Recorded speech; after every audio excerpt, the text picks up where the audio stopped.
नमस्कार दोस्तों, स्वागत है आप सबका मेरे YouTube चैनल में। दोस्तों 16वीं शताब्दी के बाद भारतवर्ष में भक्ति मूवमेंट बहुत ही तेज हो गई थी। समय जाते जाते 18वीं शताब्दी आने तक भारत में हिंदू धर्म के अनेक भक्ति मूवमेंट आधारित संप्रदाय हिंदू धर्म के प्रचार एवं प्रसार में कार्यरत हो गए। इन संप्रदायों ने न सिर्फ हिंदू धर्म का प्रचार किया अपितु अनेक रूढ़िवादी एवं वेद विरोधी परंपराओं को भी खत्म करवाया। इसी श्रेणी में गुजरात का सुप्रसिद्ध संप्रदाय स्वामीनारायण संप्रदाय है। इस संप्रदाय ने अपने समय में धर्म प्रचार इतने बेहतरीन और शिस्तबद्ध तरीके से किया कि जिससे तत्कालीन वक्त के अंग्रेज अफसर और मुस्लिम नवाब भी प्रभावित हो गए। संप्रदाय के प्रेरक सजानंद स्वामी और उनके शिष्य संतों ने भागवत धर्म का जबरदस्त प्रचार किया। तो दोस्तों आज बात करते हैं इसी संप्रदाय के एक महान संत श्री ज्ञान जीवन दास जी के बारे में। अक्सर निवासी श्री ज्ञान जीवन दास जी वड़ताल संस्था के संत थे। उनका सबसे ज्यादा सत्संग विचरण गुजरात के चरोतर में रहा है और चरोतर में भक्तों द्वारा उन्हें ज्ञान स्वामी के नाम से भी जाना जाता है। वे वड़ताल मंदिर के संत थे, लेकिन आज भी वे ज्ञान स्वामी विरसद वाला के नाम से ज्यादा प्रसिद्ध है। स्वामी श्री का जन्म सन 1933 में गुजरात के चरोतर प्रांत के पलाना नामक गांव में हुआ था। उनके पिताश्री का नाम सामल भाई और माता का नाम लीलाबा था। बचपन में स्वामी श्री का नाम इच्छाबाई था। मात्र 10 वर्ष की आयु में इच्छाबाई अपने पिताश्री के साथ वड़ताल में सत्संग एवं सेवा कार्य में शामिल होते थे। इसी दौरान इच्छाबाई की भेंट स्वामीनारायण संप्रदाय के महान संत श्री गोपालानंद स्वामी के शिष्य श्री निरालंबानंद स्वामी के मंडल के संत श्री कृष्ण जीवन दास जी से हुई। कृष्ण जीवन दास जी के योग में आकर इच्छाबाई धर्म नियम की शिक्षा प्राप्त की तथा इच्छाबाई के आज्ञा पालन और वैराग्य वृत्ति से स्वामी श्री अत्यंत प्रसन्न हुए। बाद में इच्छाबाई ने संसार त्याग की इच्छा प्रकट की तो उन्हें विक्रम संवत 1955 को वड़ताल में श्री बिहारी लाल जी महाराज की उपस्थिति में तत्कालीन वड़ताल पीठाधिपति के द्वारा दीक्षा प्रदान की गई और नाम दिया गया ज्ञान जीवन दास जी स्वामी, जो बाद में ज्ञान स्वामी विरसद वाला के नाम से प्रसिद्ध हुए। दोस्तों स्वामीनारायण संप्रदाय में संतों के वैराग्य और नीति नियम के लिए धर्मामृत एवं निष्काम शुद्धि ग्रंथों का पालन होता है, जिसके अनुरूप ही स्वामी जी का बर्ताव था। श्री स्वामी जी का जीवन अति शुद्ध, निष्कलंक और अत्यंत त्यागमय था। स्वामी जी सत्संग कार्य में परमात्मा की आज्ञा पालन के अत्यंत आग्रही थे। प्रभु आज्ञा पालन में निम्नता आए यह उन्हें बिल्कुल मंजूर नहीं था। वह ऐसे किसी कार्य में खुद को शामिल भी नहीं करते थे। ज्ञान स्वामी जी ने इसी अनुसार स्त्री धन के त्यागी रहकर बैरागी जीवन बिताया। ज्ञान स्वामी जी का मानना था कि केवल भगवा वस्त्र धारण कर लेने मात्र से संत नहीं बन जाते, अपितु स्त्री और धन का संपूर्ण त्याग यही वैरागी संतों का भूषण है। धन का संग्रह करना और स्त्रियों से वार्तालाप और संग का प्रसंग रखना उसे संत माना ही नहीं जा सकता। ऐसे संतों से मोक्ष मार्ग साध नहीं सकते। ऐसी ज्ञान स्वामी जी की बहुत ही स्पष्ट राय थी, जो बिल्कुल शास्त्र संगत भी है। प्रभु आज्ञा अनुसार श्री ज्ञान स्वामी जी ने कभी धन संग्रह नहीं किया और ना ही कभी करवाया। वह कभी भी अपने लिए प्राइवेट घर या कमरा बंधवा कर नहीं रहे। स्वामीनारायण संप्रदाय की मूल परंपरा के अनुसार उन्होंने मंदिर में ही नित्य निवास किया। जब वे वड़ताल में थे तब श्री गोपालानंद स्वामी के आसन के पास रात्रि निवास करते थे। उन्होंने अपना अधिकतर समय विरसद मंदिर में बिताया। वहां भी मंदिर के सभा मंडप में ही रात्रि निवास और प्रातः पूजा कार्य किया करते थे। स्वामी जी को सम्मानित करते हुए कई आश्रित साल या धोती वस्त्र प्रदान करते थे। धर्मामृत अनुसार स्वामी जी 2 जोड़ी वस्त्र के अलावा बाकी सभी वस्त्र मंदिर या सत्संग कार्य में गद्दे के कवर इत्यादि बनवाने या फिर अगर वहां कोई गरीब ब्राह्मण हो तो उसे प्रदान करते थे, लेकिन खुद कोई संग्रह नहीं करते थे। भगवत भक्ति के अलावा किसी और कार्य में समय व्यतीत न करें, भगवान स्वामीनारायण की इस आज्ञा के स्वामी जी अत्यंत मुरीद थे। जो भी स्वामी जी के पास आए उनसे केवल भगवत वार्तालाप करना और उस व्यक्ति का आध्यात्मिक उत्कर्ष हो ऐसा प्रयत्न करना यही स्वामी जी को प्रिय था। अगर किसी अनुयायी को व्यवहारिक कष्ट आ जाए तो स्वामी जी उसकी बेहतरी के लिए प्रार्थना करते।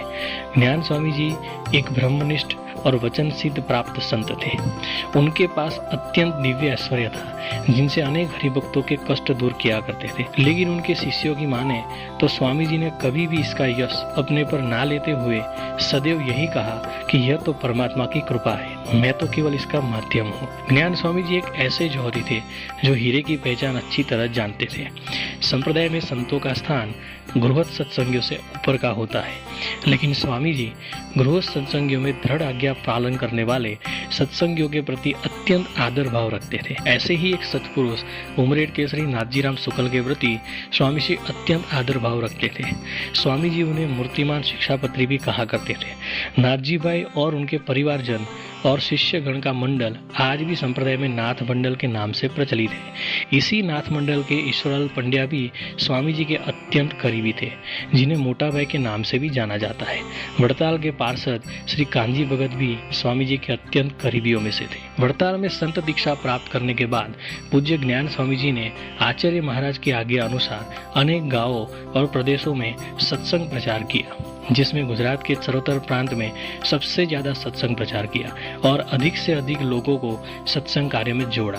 स्वामी जी ने चरोतर प्रांत के पलाना, वसो, पीज, नडियाद, उत्तरसंडा, नरसंडा, राजनगर, वडदला, नार, पंडोली, जलुंद, माणेज, तारापुर, आनंद, ओड, उमरेठ, वास्खेलिया, नावली, खांदली, मेघवा, गाना, मोगरी, वेरा, दीदरडा, धोबीकुई, बोरसद, भादरण, दावोल, आंकलाव, जंत्राल, अलारसा, धर्मज, रास, सुंदरना, पिटलाद, पालज, पिपलाव, इश्नाव, सोजित्रा, सुनाव, मेड़ाव, करमसद, मकरपुरा, मानेजा, पादरा, साधी, रडू, डभासा, ताजपुरा, लतीपुरा, पीपरी, भारेल, बामणगाम, भरूच, कोसंबा, सूरत, वडदला, घाटकोपर, मुंबई आदि गांवों और कस्बों में सत्संग प्रचार किया। ज्ञान स्वामी जी ने संप्रदाय के अनेक पुराने मंदिरों का जीर्णोद्धार एवं नए स्वामीनारायण हरि मंदिरों का निर्माण करवाया। विशेषकर बोरसद, वास्खेलिया, खांदली, माणेज, उत्तरसंडा, पीज आदि स्थानों पर मंदिरों का पुनः निर्माण करवाया। इसके अलावा सीहोल, घाटकोपर, मद्रास और विरसद में नूतन स्वामीनारायण मंदिर का निर्माण करवाया, जिसमें से विरसद, पीज और मद्रास में शिखरबद्ध मंदिर निर्माण करवाया। ज्ञान स्वामी जी विरसद मंदिर के आजीवन महंत भी रहे और वड़ताल संस्था को विरसद मंदिर और विरसद के अद्भुत सत्संग की भेंट प्रदान की। दोस्तों, विरसद मंदिर के निर्माण का इतिहास भी रोचक है। इस पर हम जल्द ही एक डिटेल वीडियो बनाएंगे। स्वामी जी जब भी वड़ताल वापस आते थे तो गोमती जी के दर्शन करके वड़ताल ज्ञान बाग के दर्शन हेतु अवश्य जाते थे। वड़ताल का ज्ञान बाग स्वामीनारायण संप्रदाय के अत्यंत ऐतिहासिक स्थान माना जाता है।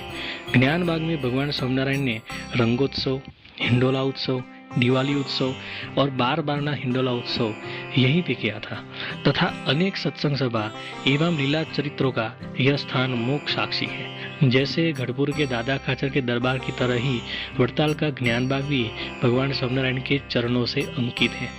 एक बार जब ज्ञान स्वामी जी कांजी भगत के साथ ज्ञान बाग दर्शन करने गए तब वहां पर सभी स्मारकों की स्थिति खंडहर जैसी थी। दोस्तों, ज्ञान बाग आज जैसा है वैसा तब नहीं था।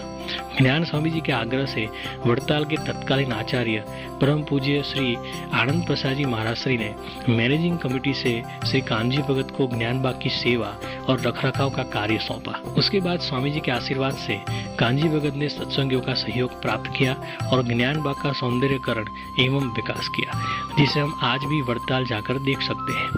ज्ञान स्वामी जी के पास हजारों की संख्या में गृहस्थ शिष्य थे। स्वामी जी के गृहस्थ शिष्यों का कहना है कि स्वामी जी जब विरसद मंदिर में महंत थे तब गुरु पूर्णिमा उत्सव का विशाल आयोजन होता था। स्वामी जी के आशीर्वाद प्राप्त करने गुरु पूर्णिमा के दिन विरसद में हजारों और लाखों की संख्या में अनुयायी आते थे। उस दौरान स्वामी जी स्वयं अपने हाथों से मालपुआ की रसोई का भंडारा भी लगाते थे। उनके शिष्यों की माने तो उस दिन सुबह से लेकर शाम तक यह भंडारा चालू रहता था और जो भी आता था बिना भोजन किए नहीं जाता था।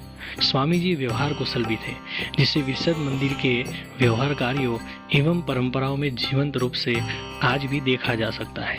विरसद मंदिर में भगवान की मूर्ति के प्राण प्रतिष्ठा के बाद प्रभु से पूज्य स्वामी जी ने दो मुख्य संकल्प के लिए प्रार्थना की, जिसमें सबसे पहला था संप्रदाय की प्रथा अनुसार नित्य रूप से मंदिर में स्थित देव मूर्तियों को नियमित रूप से थाल यानी भोग प्रदान होता रहे। पुजारी, महंत और वहीवटी समिति के बदलने बदलने पर भी इस प्रथा में कोई भी विघ्न न आए। स्वामी जी का दूसरा संकल्प था कि हरिभक्तों के कष्ट निवारण हेतु स्वामिनारायण संप्रदाय में महापूजा का विधान है। विरसद मंदिर में महापूजा के लिए स्थायी रूप से कायमी महापूजा की व्यवस्था हो। अपने इन दोनों संकल्पों के बारे में श्री मोटाभाई ईश्वरलाल पंड्या को स्वामी जी ने सूचित किया। बाद में श्री मोटाभाई की सलाह सूचन से हरिभक्तों ने स्वामी जी के संकल्प पूर्ति हेतु विरसद से स्वामिनारायण मंदिर, ठाकुर जी थाल ट्रस्ट और श्री स्वामिनारायण भगवान महापूजा ट्रस्ट की स्थापना की, जिसमें वड़ताल द्वारा विरसद मंदिर में महंत पद पर नियुक्त व्यक्ति भी स्थायी रूप से इन व्यवस्थाओं में सदस्य रहता है। आज भी विरसद मंदिर में यह ट्रस्ट सेवा कार्य में कार्यरत है। दोस्तों, ऐसे महान संत भगवान की आज्ञा से पृथ्वी पर आते हैं और उन्हीं की आज्ञा से अपना कार्य समाप्त करके हरिधाम वापस लौट जाते हैं। ज्ञान स्वामी जी विरसद मंदिर में 20 वर्ष से अधिक वर्षों तक रहे और वही देह त्याग भी किया।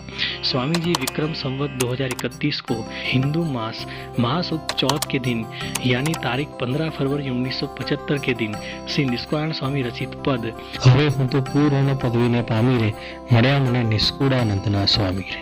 इस पंक्ति का स्मरण करते हुए अपने इस भौतिक शरीर का त्याग किया।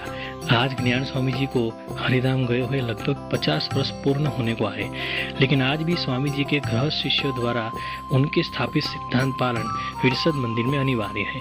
स्वामी जी के अद्भुत और अलौकिक कार्यों और सेवा से प्रभावित होकर उस वक्त के संप्रदाय के कई आगेवानों ने विरसद गांव को विरसद धाम से भी संबोधित किया। तब से लेकर आज तक विरसद मंदिर एक धाम के रूप से प्रचलित है। स्वामी जी ने न सिर्फ संप्रदाय का अभी तो विरसद गांव का भी इसमें गौरव बढ़ाया। इसलिए वड़ताल में आज भी श्री ज्ञान जीवन दास जी स्वामी को ज्ञान स्वामी विरसद वाला से भी संबोधित किया जाता है। अंत में ऐसे महान विभूति संत को कोटि कोटि वंदन। दोस्तों, आज का ये वीडियो कैसा लगा हमें कमेंट सेक्शन में जरूर बताएं, और वीडियो अच्छा लगा हो तो ऐसे और जानकारी के वीडियो के लिए हमारी चैनल को सब्सक्राइब जरूर करें।